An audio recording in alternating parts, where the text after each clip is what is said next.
Existem lugares que parecem ter vida própria. Lugares onde a realidade e os mitos se misturam no imaginário das pessoas. Lugares onde as memórias insistem em visitar seus habitantes, os lembrando de suas origens.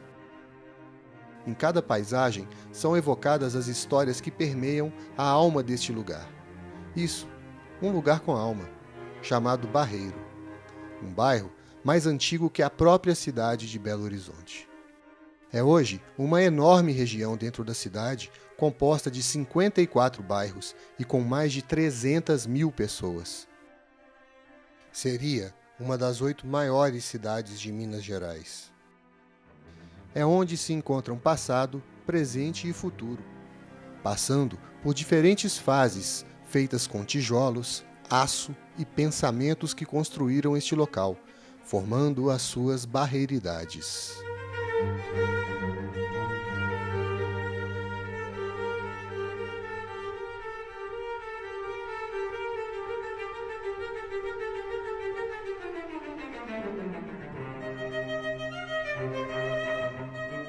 Era o Brasil Império.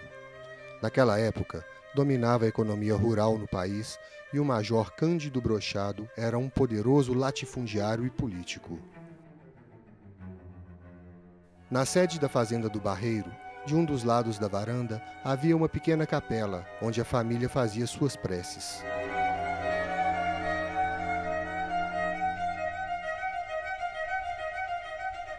Do lado oposto, ficava a entrada de um escuro porão. Ali, os escravos eram presos e castigados a mando do major. Matias era um dos escravos da fazenda. Devido à idade avançada, ele pediu ao major sua alforria, apoiando-se na lei do sexagenário que lhe dava esperança de liberdade. Mas o major o traiu e ele foi vendido. Com a injustiça lhe doendo no peito, Matias foge e jura a morte ao major.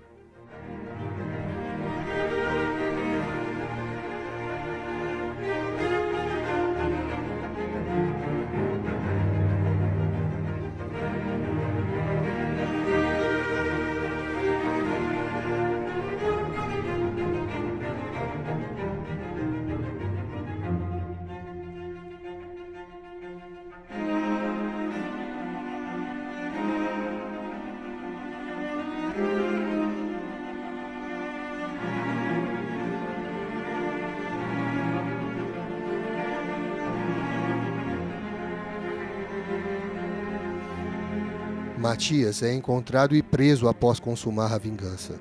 Seu gesto desesperado lhe tornou um assassino e acabara de custar-lhe a vida. Foi o único meio de conseguir a liberdade. Em sua morte, deixou de ser chamado de escravo e passou a ser conhecido por Alforriado Matias.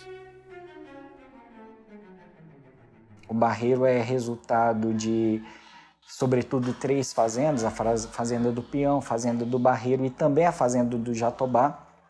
E o estado de Minas Gerais, logo após a inauguração da capital, em 1897, começou a formar colônias que destinavam a imigrantes, sobretudo para trabalharem na zona rural da nova capital e fornecer alimentos para a capital. A colônia Vargem Grande do Barreiro, ela representa de uma forma muito clara todo o processo de imigração que nós tivemos no estado de Minas Gerais. Tá? Nós vemos que o Brasil, no final, sobretudo no final do período imperial, início da República, sobretudo com a abolição da escravatura, o Brasil recebeu muitos imigrantes para substituir a mão de obra escrava. E o Barreiro, ele representa muito esse processo de imigração que nós tivemos no Brasil e, sobretudo, em Minas Gerais. Então, quando nós pegamos a região do Barreiro, nós vamos ver muitas famílias de origem italiana, os Pongilupi, os De Moro, dentre outras, que ficaram, deixaram descendência. Nós vamos ter alemães, nós vamos ter os Hoffmann, alemães e austríacos, né, sobretudo, os Hoffmann, os Vacha. Nós vamos ter uma colônia não tão grande, mas também japoneses que se estabeleceram no centro do Barreiro. nós vamos ter portugueses, talvez os mais expressivos, os que mais se destacaram na história do Barreiro, talvez tenha sido os portugueses. E aí a gente destaca o Antônio Teixeira Dias, nós destacamos o João Ferreira Cardoso. Os dois deram origem a bairros muito conhecidos na região. Nós temos aqui a planta do núcleo colonial da Vargem Grande, também conhecido como Vargem Grande do Barreiro. Foi uma colônia estabelecida em Belo Horizonte, uma das mais novas, destinadas à imigração, sobretudo para que fossem fornecidos mantimentos para a capital, para a nova capital. Então aqui nós temos uma projeção de toda a região do Barreiro, com os lotes coloniais, que, por exemplo, para nós nos situarmos aqui, o lote colonial 1A, ele tinha 245 mil metros quadrados. Esse lote colonial, ele foi destinado a Odorico Pongelupi, imigrante italiano, e hoje este lote colonial é o que nós conhecemos como o conjunto habitacional Pongelupi, ou bairro Pongelupi. Os lotes 1 e 2, dá uma soma aí de 495 mil metros quadrados. Esses dois lotes coloniais foram adquiridos por João Ferreira Cardoso. Com a morte dele, foram loteados esses dois lotes, dando origem ao que nós conhecemos como Parque Ferreira Cardoso, ou bairro Cardoso, Miramar, Araguaia, aqui já é a região do Teixeira Dias, Santa Helena, e aí nós chegamos na chamada cidade satélite do Barreiro, que é a região central do Barreiro. Quando nós chegamos em Minas e sobretudo no Barreiro, nós vamos ver um entrelaçamento, nós vamos ver uma simbiose perfeita em que o mineiro dá o seu jeito de ser, da mesma forma que os italianos, os alemães, os japoneses que aqui chegaram, eles absorvem e também contribuem para a formação de uma nova identidade para a população do Barreiro.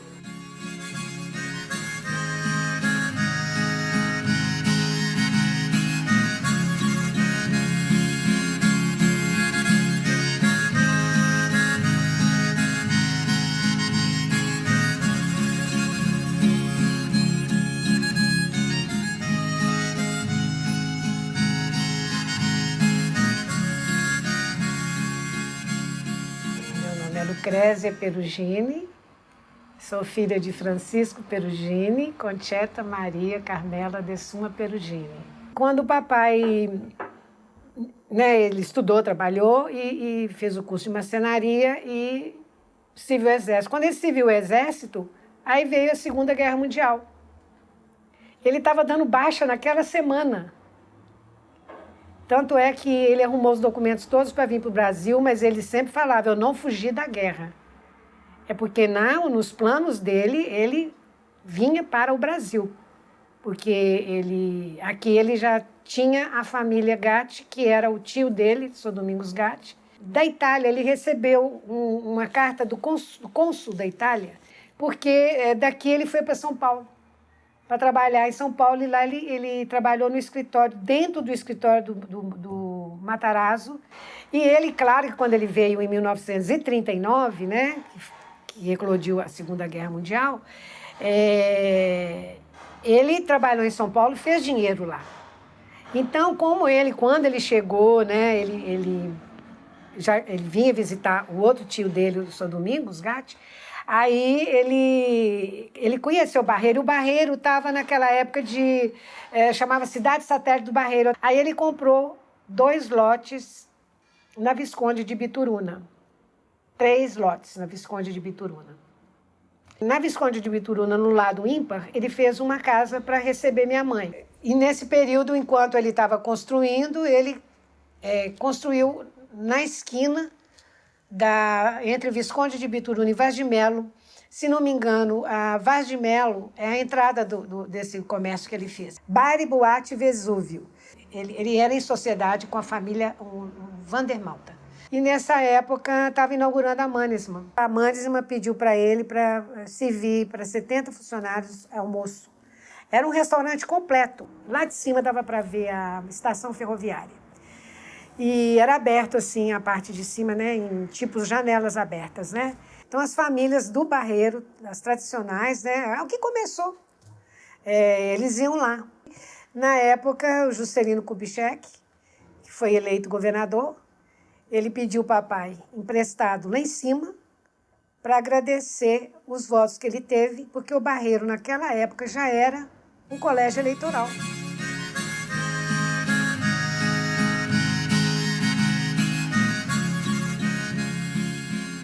Eu vim de Bom Jesus do Galho, minha terra natal. Então, eu cheguei e vim direto aqui para o Barreiro, né, em 1970. Eu não gostava do Barreiro, não, quando eu cheguei. Era um lugar muito diferente da minha terra. Era um bairro começando, né? Só se via terra vermelha. Inclusive, a gente tinha apelido de pé de pombo, né? O pessoal do Barreiro de Baixo chamava o pessoal do Barreiro de Cima de pé de pombo. Muito mato, só terra, não tinha água encanada, a gente não tinha luz na nossa rua. Mas o que encontrei aqui foi o pessoal bacana, a comunidade era muito unida, muito simpática, acolhedora. E a gente tinha alguns lazeres, como o Cristo. Nosso lazer era passear no Cristo, de domingo, né?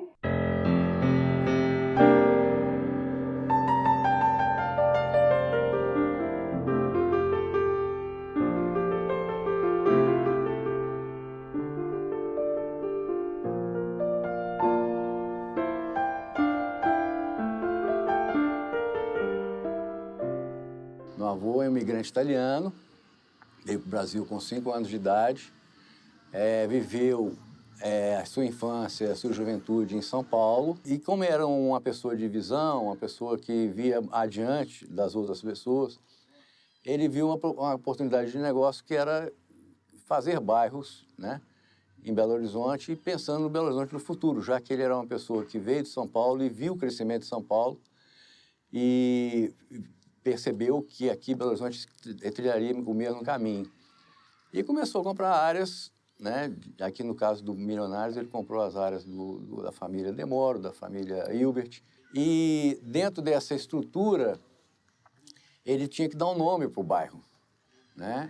E aí ele se inspirou, claro, no Cristo Redentor do Rio de Janeiro, e aí resolveu fazer a Praça do Cristo e colocar o nome do bairro de bairro Milionários. Ele raciocinava que as pessoas que morassem aqui, né, por o fato de ter um Cristo próximo, abraçando o bairro e abraçando essas pessoas seriam pessoas ricas em espiritualidade, as pessoas ricas em ter uma proteção divina bem próxima a elas. O Cristo, como vocês sabem, ele está no ponto alto da cidade, e ele foi construído, teve pessoas que ajudaram na construção que foram muito importantes, né? Uma foi o escultor, João Escoto, que fez a escultura das mãos do Cristo e da cabeça do Cristo. Meu avô instalou para ele um barracão aqui em cima do morro. O restante do Cristo é todo em alvenaria, e foi um trabalho de outro artista do bairro, o seu Raimundo, que era um pedreiro de mão cheia, né, como dizem. Era um pedreiro que, além de amigo do meu avô, era um camarada, uma grande pessoa. Ele tem até filhos que moram no bairro hoje, né? E desmistificar um pouco algumas historinhas que tem por aí, como, por exemplo, que o Cristo tinha um olho de esmeralda, né? Muita gente já falou nisso daí. É pura história, sabe? Pura lenda do pessoal que inventou isso aí.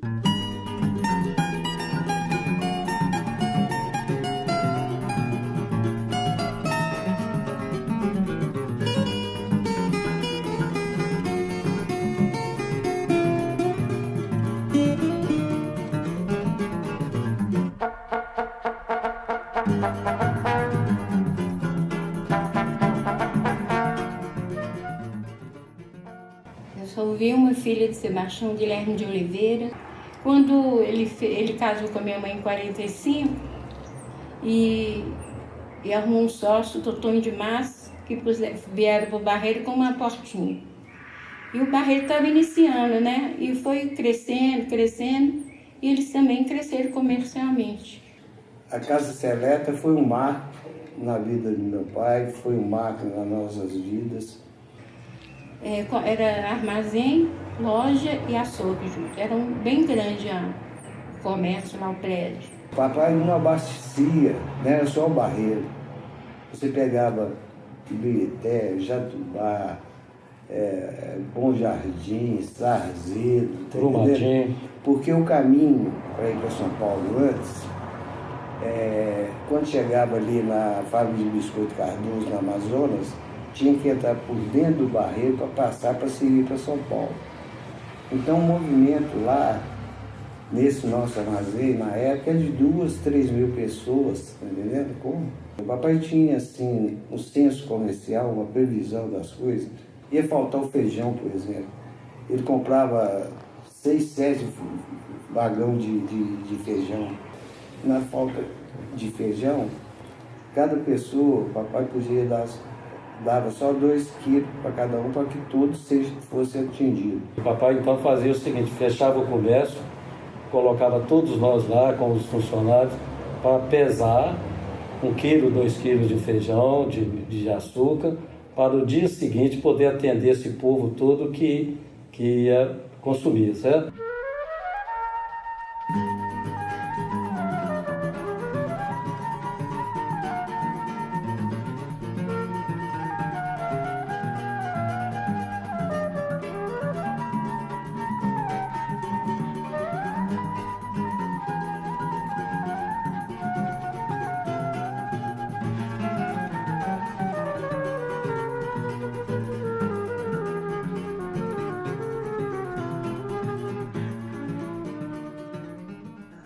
Quando eu vim embora para cá, eu estava com 14 anos de idade.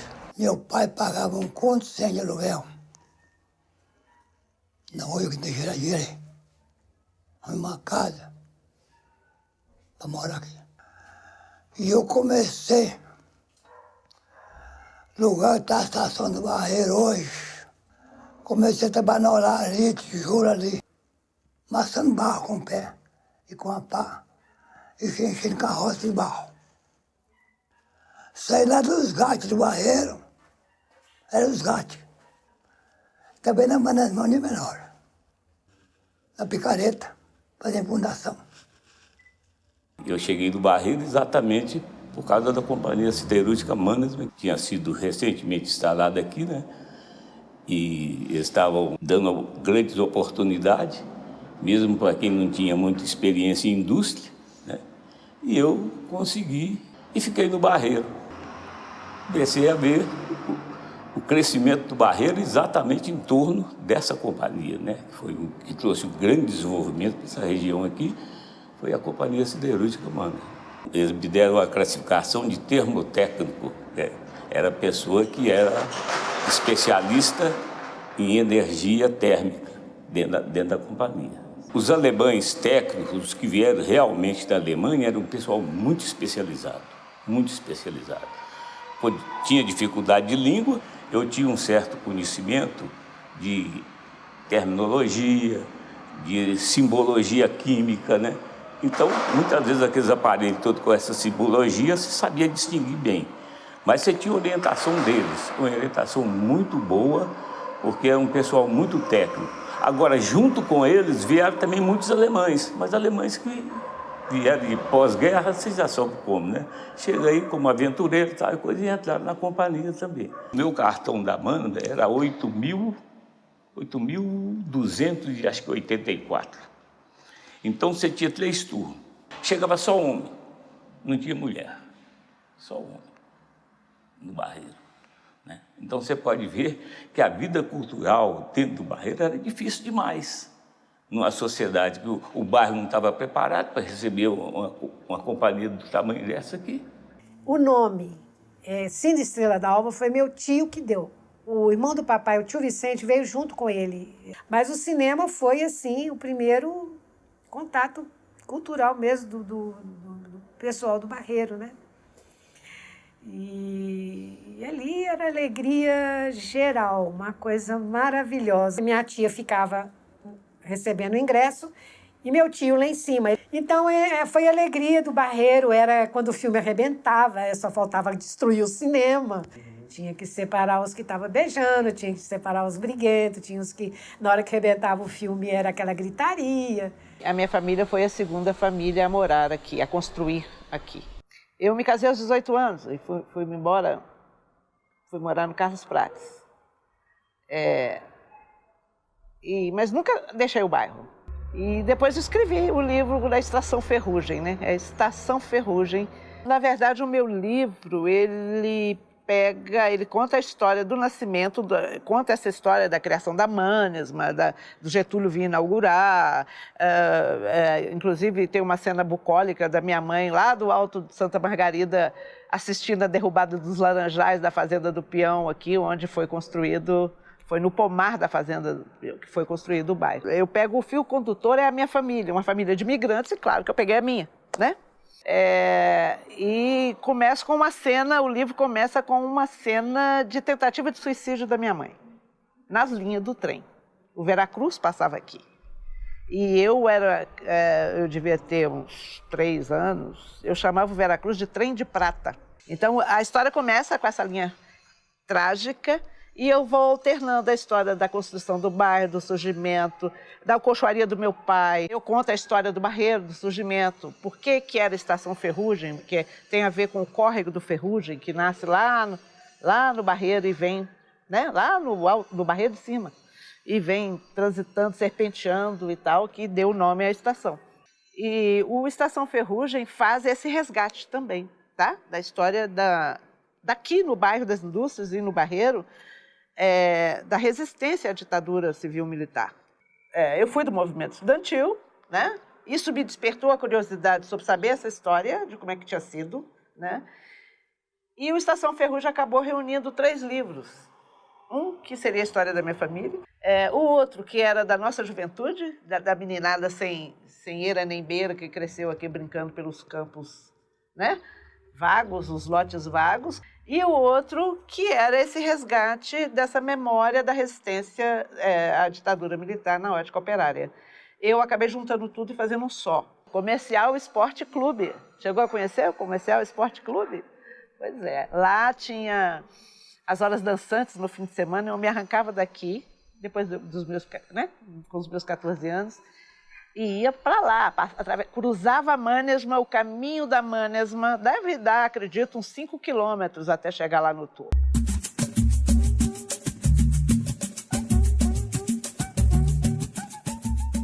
Meu nome é Vanderlei, mas sou conhecido por Palinha, pelo futebol. Eu joguei muitos anos e esse futebol começou praticamente desde criança, onde eu acompanhava meu pai, né, com o comercial. Quando surgiu uma brincadeira entre os compadres Sebastião Guilherme, meu pai, e o Celso Ricardo. Nisso eles combinaram de fazer um jogo amistoso, de brincadeira das duas casas. E nisso então surgiu a reunião de toda a turma do Barreiro, da Casa Seleta e da Casa Primavera, com mais as pessoas marcantes da época, né? Família Gatti, família Zé Ricardo, família Chiquinho Braga, e são muitas pessoas que a gente, para falar agora, fica difícil. Tinha 2 times no Barreiro, o Barreiro Futebol Clube e o Comercial Futebol Clube.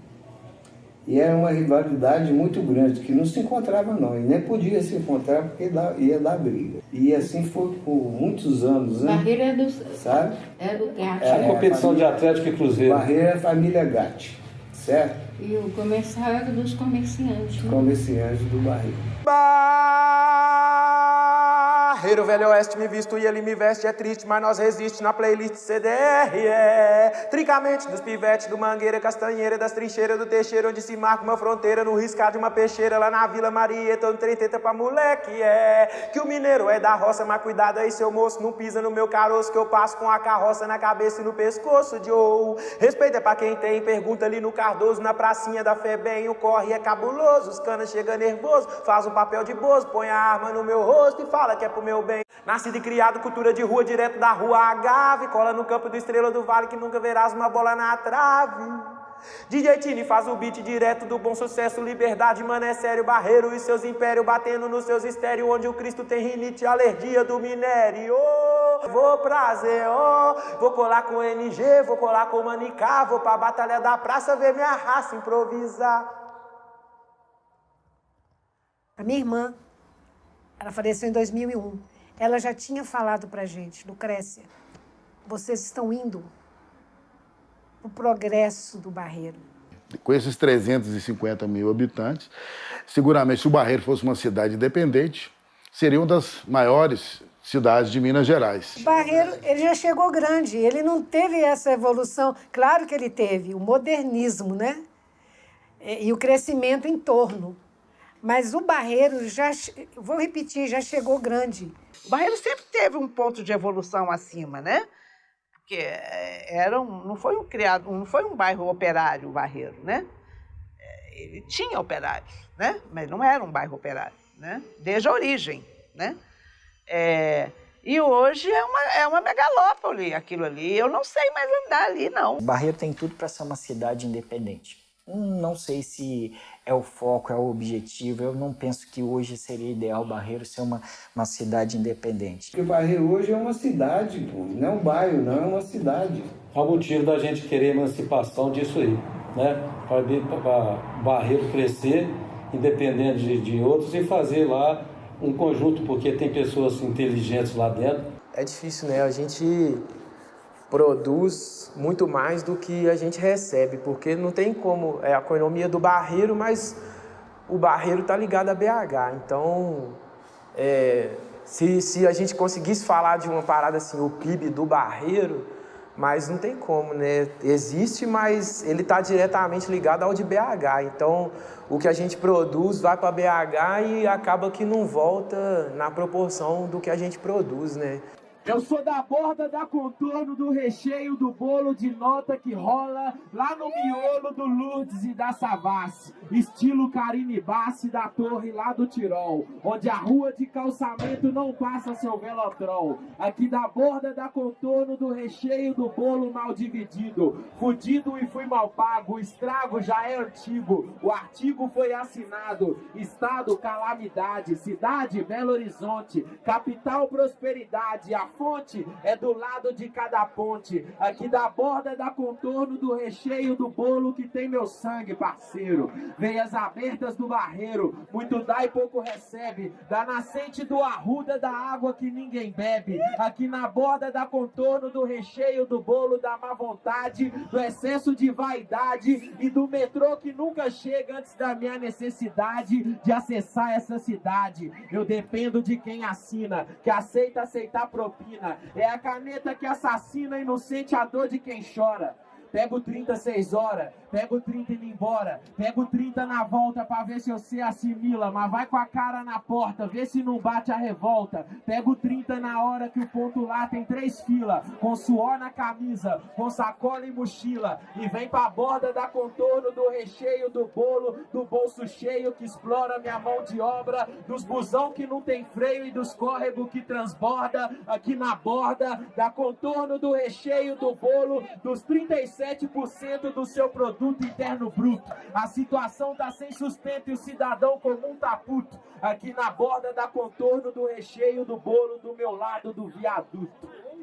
É nóis. E acontece que o grande problema é a conurbação. A conurbação é quando o encontro de um município com outro, né? Que muitas vezes a pessoa chega aqui e não sabe onde é que é Contagem, onde é que é Barreiro, porque não conhece, né? Então, conurbou, por exemplo, o Barreiro está ligado à cidade industrial, está ligado a Ibirité, né? Ligado lá. Então, nós começamos a notar o seguinte, muita ocupação das margens dos córregos, com muita favela, né? Começou a aparecer os conjuntos, e esse conjunto que trazia famílias, muitas vezes famílias mal estruturadas também, começou a dar problema, que a família começa a crescer, fazia casa popular pequena, família cresce e vai fazendo aquele aglomerado, feito hoje nós ainda temos aí uma série de problemas com esses aglomerados. Eu entendo que a questão da moradia do Barreiro, em parte, para a classe média, ela já está bem adiantada, bem resolvida, mas nós temos que trabalhar muito na questão de urbanização de favelas, na questão da propriedade da terra, na questão da regularização fundiária. Nós temos muitas áreas do Barreiro, mas muitas mesmo, que as pessoas não têm os títulos de propriedade. A senhora é a moradora mais antiga da Vila Semig, não é, vó? É. Quem mora em comunidade, eu fico até triste com relação a isso. Eles não dão tanta credibilidade pelo fato de estar aqui. Tem um sentimento de ser inferior, sabe? Eu acho isso triste em relação a isso.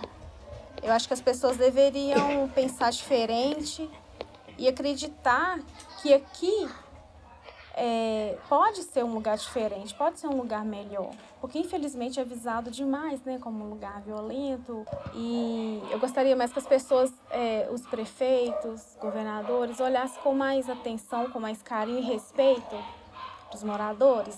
Na verdade, a forma que cresceu foi uma forma desordenada. Tá?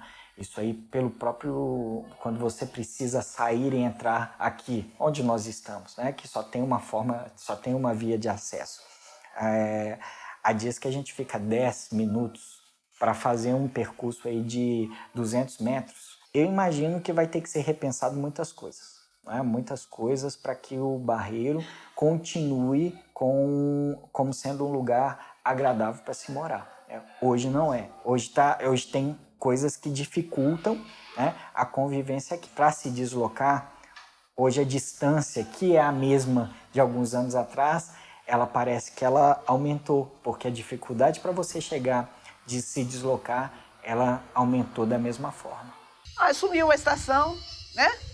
Tem um shopping, aí hoje lá é uma estação de metrô, né?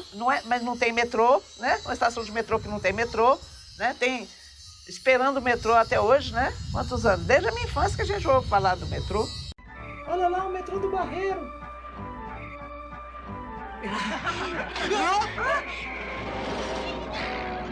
Opa, que legal! Não tô vendo graça nenhuma. Eu estou gostando. O que está acontecendo? Onde estamos? Cuidado! Você é do Tirol. Itaipu, Diamante, Olaria, Cardoso, Vilapinho. Vocês terão que sobreviver a uma terra devastada pelo mal.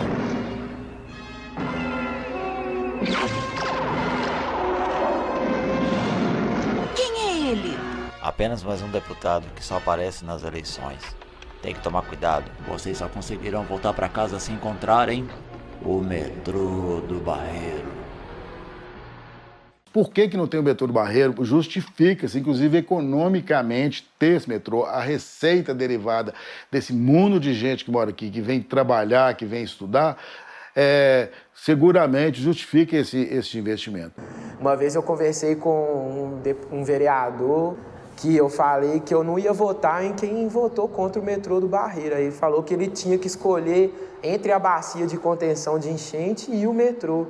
Eu falei, não, mano, não tem que escolher, são duas coisas que a nossa vida depende disso. Tanto a bacia, que a água estava invadindo a casa das pessoas, mas o metrô também, a gente depende dele para a gente, né, viver, para a gente ter um meio de transporte um pouco mais confortável. Teve um êxito muito grande, né, que é a marchinha Esperando o Metrô, que, aliás, eu sou um dos compositores, junto com o João Batera.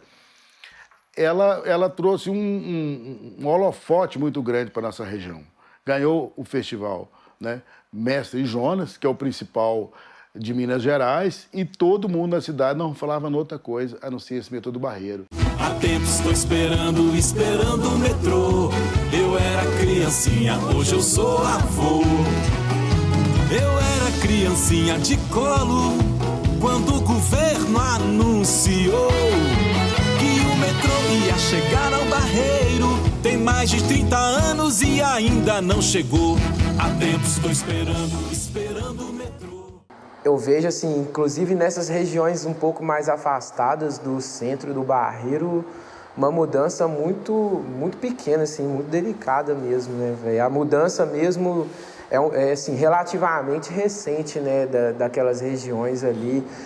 Quando veio o shopping, eu acho que, por mais que não fosse a intenção, favoreceu isso, né? As pessoas das periferias do Barreiro começar a circular também mais pelo centro do Barreiro e tal. Não só, porque antes eu acho que a galera vinha para o centro do Barreiro mais era para comprar as coisas nas lojas, né? Hoje já tem uma opção um pouco maior de lazer, né? Veio o shopping, aí depois veio a PUC, aí depois aí com a PUC veio a pista de skate. Então acho que as coisas giram muito em torno do shopping mesmo. Eu trabalhei 35 anos como professor, eu aposentei. Quando eu comecei a lecionar, você tinha um aluno que chegava à escola, geralmente um aluno, porque a escola lá era muito voltada para o aluno carente, né? Então, o que acontecia? Acontecia que esse aluno chegava na escola e ele não tinha essa estrutura que nós temos hoje, né? Não tinha saneamento básico, a água era de cisterna, o menino chegava lá, nós tinha o laboratório lá que nós fundamos um curso ligado à patologia clínica, onde fazia exame de fezes dos alunos. Nós fazíamos fezes dos alunos e conseguimos chegar que os alunos tinham uma quantidade enorme de verminose. Esse aluno era um aluno, já tinha também a própria estrutura da família, não dava a esse aluno grandes oportunidades. Esse aluno muitas vezes vinha para a escola a pé, não tinha condução, né? E tinha todo tipo de dificuldade, mal alimentado, então era um aluno diferente, né? Com o passar do tempo, quando começou a chegar no Barreiro, saneamento básico, começou a melhorar a condução, não tinha condução, né? O aluno tinha que ir a pé. Eu estudei no Sebastião Guilherme, que é uma escola lá no Olaria, que acho que tem só fundamental. Só que na 6ª série eu fui estudar lá no Instituto de Educação, lá no centro. Eu acho que meu pai me pôs lá para me manter longe da criminalidade que estava rolando ali no bairro, né? Meus amigos de infância, você conta nos dedos, assim. Tinha 20 menores na rua jogando bola, você conta nos dedos que não virou, que não foi pro crime e tudo mais. Nós temos muito problema de droga no Barreiro, muito problema. E esse problema afeta demais a população, E gera problema de violência, muito roubo, né? O pessoal rouba em busca de droga, né? Então, é um dos principais problemas que nós temos esse aqui. Eu dou aula para ensino médio, 2º e 3º ano. Para a segurança pública, o conservadorismo também, faz questão de ir lá e reprimir mesmo a juventude ali. A questão das drogas, põe a culpa na droga, mas a droga também é uma coisa que está no cotidiano da juventude, não tem como. Acho que, né, a violência nunca resolveu nada e nunca vai resolver.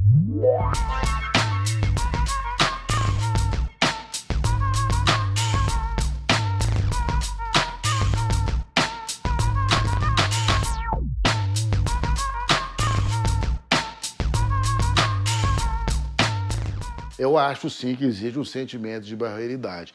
A gente, quando está longe, alguém solta alguma palavrinha mal colocada do Barreiro, a gente não aguenta e começa a defender, sabe? É como se fosse mesmo o meu Barreiro, né? E a gente não gosta que fala mal, não. A gente, quando mudou para Belo Horizonte, a gente teve um impasse danado. Como a gente lá no Barreiro, os irmãos tudo jogavam bola e a gente estava bem afinado, chegava aqui, o pessoal daqui ficava com ciúme e chamava a gente de índio. Porque vocês moram no Barreiro, vocês são índios. E como já que a gente era índio, a gente tocava eles mesmos. A gente tinha aquela força de falar, eu sou do Barreiro.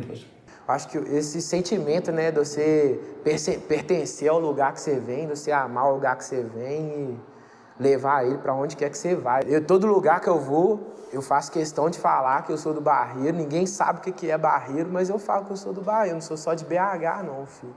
E tá tatuado na minha mão Barreiro também por causa disso. Meu pai era funcionário público, ferroviário. Então, meu pai era um senhor que tinha um bom orçamento, um bom coordenado, né? Então, ele conseguiu educar o pessoal dele numa cidade com toda a estrutura, né? água potável. Então, nós não tínhamos esse problema. Então, quando eu cheguei no Barreiro, isso me ajudou muito, porque o que eu aprendi lá, eu consegui colocar um pouco aqui, você entendeu? Comecei a exigir, né? Como é que você consegue beber água não é filtrada? Como pode um negócio desse? Então, eu tenho um grande agradecimento, que eu acho que eu servi o Barreiro, sabe? Eu ajudei um pouco. Acho que é isso que eu tenho a dizer, sabe? Agradecimento. E aqui eu me casei, aqui meus filhos foram criados. Então, agradecimento. Olha, apesar de tudo, o Barreiro ainda é um lugar bom para se viver. Eu imagino, como eu disse, né? Precisa ser repensado algumas coisas, alguns projetos, algumas posturas, né? É um bom lugar para se viver. Ainda tem um aspecto interiorano, né? Como o progresso que aqui chegou. Então tem tudo para ser cada dia mais um bom lugar, mas nós precisamos que cada um faça a sua parte, nós precisamos contribuir para que continue aquelas coisas que nós vivemos no passado, elas sejam resgatadas, né? Que nós tenhamos segurança e felicidade de estar aqui. Respeitável público, como é que é? Vem pagar de louco, pagar os loucos ninguém quer, né? Na conduta não fé, vem pra luta e vão. Vive sombra pra ver que eu vim para além dessa labuta e vão. Se separa, enfraquece, eu tô pra ver, se não despece, rasteira em quem cospe asneira e banca discurso de quem nem conhece, ó. Ilumina futuro, né? Furo pra reportagem, nem precisa ser gênio pra ver que nós não é só embalagem, é o Barreiro. Sem eira nem beira, beira só se for de respeitar, cada qual em seu lugar, vida prosperar aqui. O negativo não aflora, o problema é que nem todo mundo tem peito pra se olhar de fora e aí fode, fede lorota. Quando esses otários arrota, se perde a rota, é a audição que forma um poliglota. BH é o leão que rugiu pra cena, pra pagar de vez o sorriso dessas hienas. Propagar, e quanto será a campimetria da ciência?